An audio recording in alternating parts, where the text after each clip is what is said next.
Was it difficult for you? It was hard kasi hindi ko po naiintindihan kung ano yung pinagdadaanan ko noon eh. Being a 10-year-old, naghahanap ka ng aruga ng nanay at ng tatay mo eh. Kasi naghahanap ka ng kung sino yung mga magpapaintindi sa'yo ng kung ano yung nangyayari, eh kaso wala. At yung lola ko yung nandoon para sa akin. Ito pala si Bianca, inintindi niya ako with an open heart. At kinukup niya ako without any question. Imagine, kuya, nakwento ko naman na maraming beses. 11 kami ng mga apo niya sa bahay niya. And she all sent us to school. And given all of that, my lola wasn't the richest. My lola was past 60. She was retired, but she was able How was she able to do that? Exactly, that's the miracle. I mean, it's a rhetorical question. Yun yung, kahit po kami, talagang when we backtrack, and even when you ask her, she would say, hindi ko rin alam. But that's what I am proud of eh. Kaya palagi kong pinagmamalaki na lola's girl ako at apo ako ni Victorina Umali.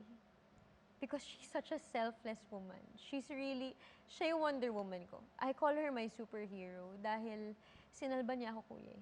Kung wala siya, wala ako ngayon. I wouldn't be this way also, and I know it. How would you like to make it up to your lola ngayong medyo okay na yung buhay mo? Lahat ng ginagawa ko para sa kanya. Now I understand.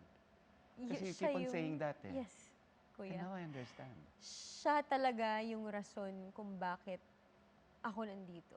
Kasi lahat ng mga ginawa niya para sa akin, para sa amin, walang kapalit yun eh. At kahit na mag-isa siya, pinili niyang gawin yun, kahit na mahirap. And even our lolo passed away in the duration of her taking care of us. So, it was only her. At ngayon na lumalaki ako at tumutulong na rin ako mag-alaga sa ibang mga pinsan namin, yun palang hirap na ako. It's not always easy to choose others. But she was doing it flawlessly at wala siyang pagsisisi up until today. And so that's my inspiration.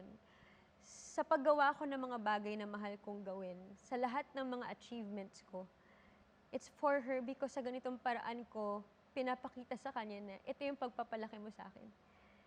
Na proud ako kasi hindi ko sinayang yung mga turo mo sa akin.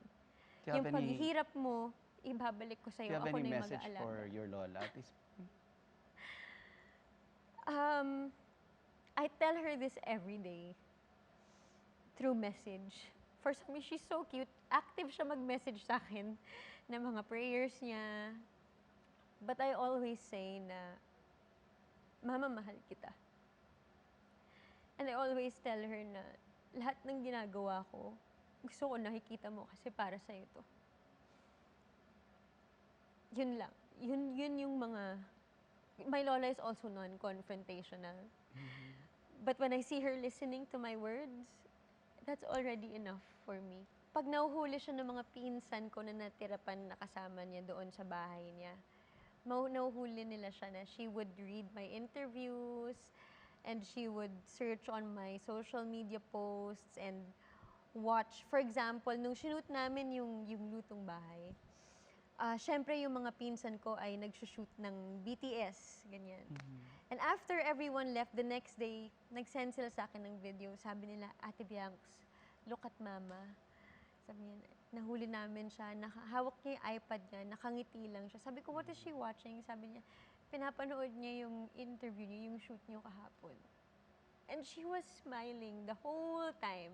Kaya ako nakikitan kasi gusto ko napapangiti ko siya. Yun lang naman eh. That's already so much for me. It means na fulfill ko yung purpose ko at nababalik ko sa kanya kung ano yung mga ginawa niya para sa akin.